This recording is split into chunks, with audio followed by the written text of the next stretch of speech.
Hi everyone. இன்னைக்கு நம்ம environment நெறைய மாறிக்கிட்டே வந்துட்டு இருக்கு. இது எனக்கு மட்டும் தான் ஃபீல் ஆகுதா? இல்ல உங்களுக்கும் ஃபீல் ஆகுதா?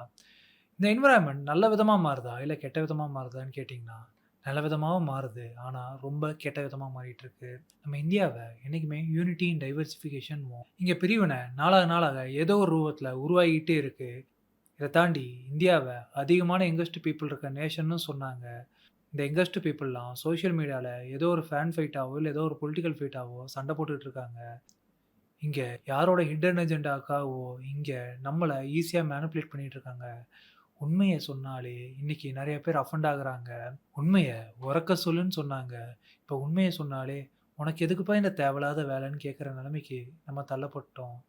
இதெல்லாம் யோசிக்கும்போது தான் நமக்குள்ள ஒரு கேள்வி தோணும். அது என்னன்னா, are we living in a toxic environment? வாங்க வீடியோக்குள்ள போலாம். Welcome to Desikans way and this is ராகுல் தேசிகன். 2016க்கு அப்புறம் தான் நம்ம என்விரான்மென்ட் சேஞ்ச் ஆகுறது அதிகமாக ஆரம்பிச்சுச்சு. ஏன்னு கேட்டிங்கன்னா, நம்ம சோசியல் மீடியா அண்ட் இன்டர்நெட்டோட உண்மையான எரா அப்ப தான் ஸ்டார்ட் ஆச்சு. அதுக்கு முன்னாடியே என்னதான் சோசியல் மீடியா கண்டுபிடிச்சிருந்தாலும், நம்ம அத ஃபுல் டைமா யூஸ் பண்ணோமான்னு கேட்டிங்கன்னா, கிடையாது. 2016க்கு அப்புறம் ஜியோ என்னைக்கு இன்டர்நெட்ட ஃப்ரீயா தர ஆரம்பிச்சாங்களோ, அப்பதான் இந்த சோசியல் மீடியாவோட எரா உண்மையாலுமே பூம் ஆச்சு. இந்த 2016 அப்பதான் இந்த சோசியல் மீடியா நம்ம தமிழ்நாட்டிலேயே ஒரு பெரிய சம்பவம் பண்ணியிருக்கோம். என்னன்னு கேட்கிறீங்களா? அதாங்க நம்ம ஜல்லிக்கட்டு புரொட்டஸ்ட். ஆமாங்க. என்னதான் நியூஸ் மீடியாலேருந்து எல்லாத்துலயும் அந்த ஜல்லிக்கட்ட பத்தின விஷயத்த பரப்புனாலும், இந்த சோசியல் மீடியா அத ஒவ்வொருத்தர் கைக்கும் கொண்டு போய் சேர்த்துச்சு. இந்த கையில சேர்க்கறது மூலமா தமிழ்நாட்ல பலவேறு ஊர்ல பலவிதமான புரொட்டஸ்ட் நடந்துச்சு. அப்ப இந்த ஜல்லிக்கட்டு பேனாக இருந்தத நம்ம தடுத்து நிப்பாட்டணும். அப்பதான் இந்த சோசியல் மீடியா பரவலா எல்லார் மத்தியிலயும் பேசும் பொருளாச்சு.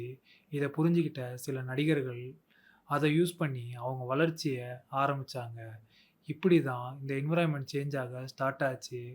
அதுக்கப்புறம் பார்த்தீங்கன்னா, நடிகர்கள் அவங்கள ப்ரமோட் பண்றதுக்காக சில பிஆர் டீம் மூலமா அவங்கள ப்ரமோட் பண்ண ஆரம்பிச்சாங்க. அது மூலமா அவங்க இந்த சமுதாயத்தில தானும் ஒரு பெரிய நடிகன்னு காமிச்சுக்கிட்டாங்க. இதுவரைக்குமே நம்ம என்வைரன்மென்ட் டாக்ஸிக்கா மாறல. ஏன்னா, இந்த இடத்துல ஒவ்வொருத்தர் அவங்க பெர்சனல் குரோத்துக்காக தான் சோசியல் மீடியா யூஸ் பண்ண ஆரம்பிச்சாங்க. இதுலயும் பல சோசியல் மீடியா அக்கவுண்ட்ஸ் நல்ல இன்ஃபர்மேட்டிவாவும், நல்ல கன்டென்ட் ஓரியன்டடாவுமே இருந்துச்சு. அதுக்கப்புறம் நாட்போக்குல தான் லாக்டவுன் வந்துச்சு. அப்பதான் இல்ல நெறைய யூசர்ஸ் உள்ள வர ஆரம்பிச்சாங்க. பொலிட்டிக்கல் பார்ட்டிஸ் உள்ள வர ஆரம்பிச்சுச்சு. காமன் மேனும் உள்ள வந்தான். ஸோ காமன் மேன் இங்க வந்து இதில என்ன பண்ணன்னு தெரியாம, அவன் அவன் இஷ்டத்துக்கு ஏதோ ஒண்ணு பண்ண, அவனுக்கு திடீர்னு கிடைச்சது தான் பாப்புலாரிட்டி. இந்த பாப்புலாரிட்டி யூஸ் பண்ணி நெறைய பேர் இன்ஃப்ளூயன்சரா மாற ஆரம்பிச்சாங்க. இதுக்கப்புறம் தான் இங்க மேனிபுலேஷன்னு ஒண்ணு ஸ்டார்ட் ஆச்சு.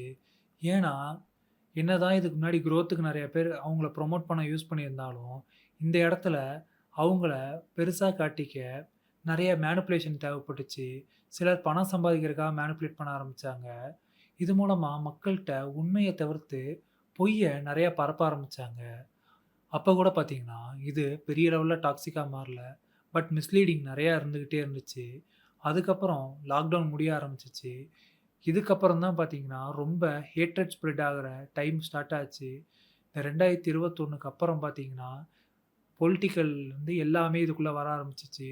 ஸோ, இங்க தான் வளர்றத ப்ரமோட் பண்றதோட, அடுத்தவன கீழ தள்றதுக்கான ப்ரமோஷன் இங்க ஸ்டார்ட் ஆக ஆரம்பிச்சுச்சு. இதுதாங்க நம்ம என்விரான்மென்ட்ட மேக்ஸிமம் டாக்ஸிக்கா மாறுச்சு. இதுல எல்லாரும் ஏதோ ஒரு சைடு எடுத்து, அவங்க இன்னொரு சைட போட்டு அடிக்கிறதே ஒரு வேலையா வச்சுக்க ஆரம்பிச்சாங்க. அப்பதான் பார்த்தீங்கன்னா, உண்மையாலுமே டாக்ஸிக்கான என்விரான்மென்ட் ஸ்டார்ட் ஆக ஆரம்பிச்சுச்சு. ஏதோ ஒரு ஹீரோ பெரிய ஆள் ஆகறதுக்காக, அவங்க ரசிகர்கள் அவரோட ஆக்டிங் ஸ்கில்லையோ, எதையோ காமிச்சு, எங்க ஆள் பெரிய ஆள்ன்னு சொல்லாம, இன்னொரு ஹீரோவ அடிச்சு, அவங்கள கேவலப்படுத்தி, அவங்க ஆள பெரிய ஆளா ஆக்க ஆரம்பிச்சாங்க. அரசியல்வாதிங்க என்ன பண்ண ஆரம்பிச்சாங்க, இன்னொரு அரசியல் கட்சிகள பார்த்து, இன்னொரு பொய்யான ஸ்டேட்மெண்ட்ட வுட்டு, இதுதான் உண்மைன்னு சொல்லி போட ஆரம்பிச்சாங்க.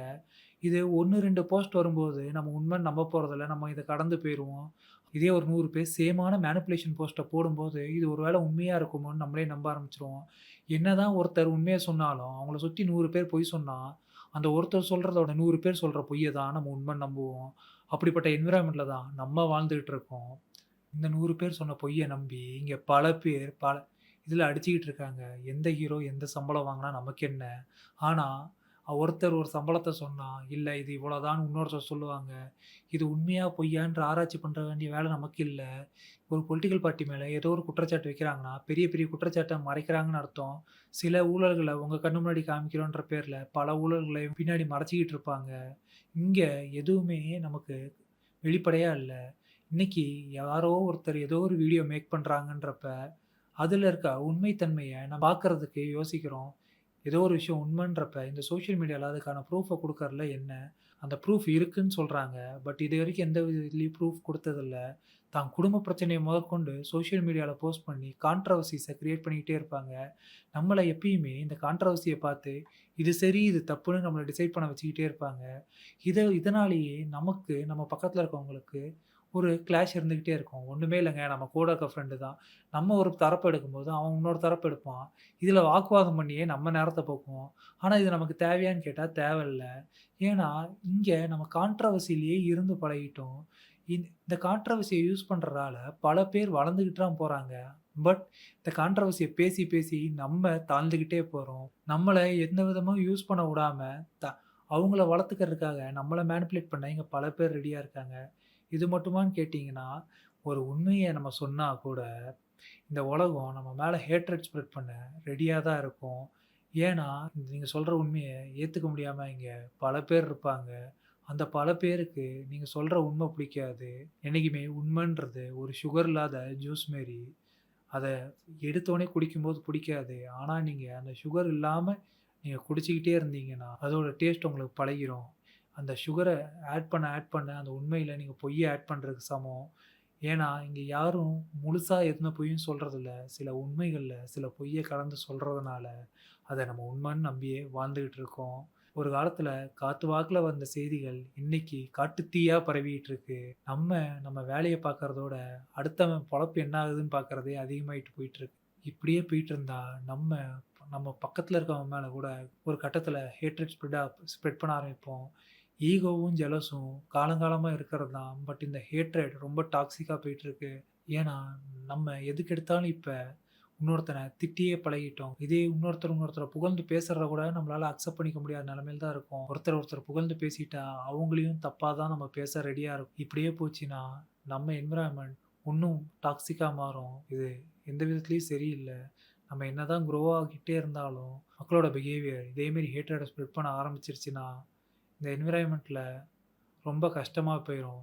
நெறைய பேர் சர்வைவல் ஆஃப் த ஃபிட்டெஸ்ட்டுன்னுவாங்க. இத ஒரு சர்வைவல்லாம் கிடையாது. நம்ம எல்லாருமே கைண்டா வாழ்றதுல எந்தவித தப்பும் கிடையாது. நீங்க எந்த அளவுக்கு கைண்டா இருக்கீங்களோ, அந்த அளவுக்கு உங்கள சுத்தி இருக்கிறவங்களும் கைண்டா மாறுவாங்க. நீங்க கைண்டா இருந்தீங்கன்னா, உங்கள வெறுக்கிறவங்க கூட உங்கள விரும்ப ஆரம்பிப்பாங்க. So, don't spread hatred. Be kind. இத தான் நான் உங்கட்ட கேட்டுக்கிறது. இந்த வீடியோ உங்களுக்கு பிடிச்சிருந்தா லைக் பண்ணுங்க, ஷேர் பண்ணுங்க, சப்ஸ்கிரைப் பண்ணுங்க. அப்படியே அந்த பெல் ஐகான கிளிக் பண்ணுங்க. இது தேசிகன்ஸ் வே. நம்ம பேசுறது health, wealth, relationship and growth. Thank you.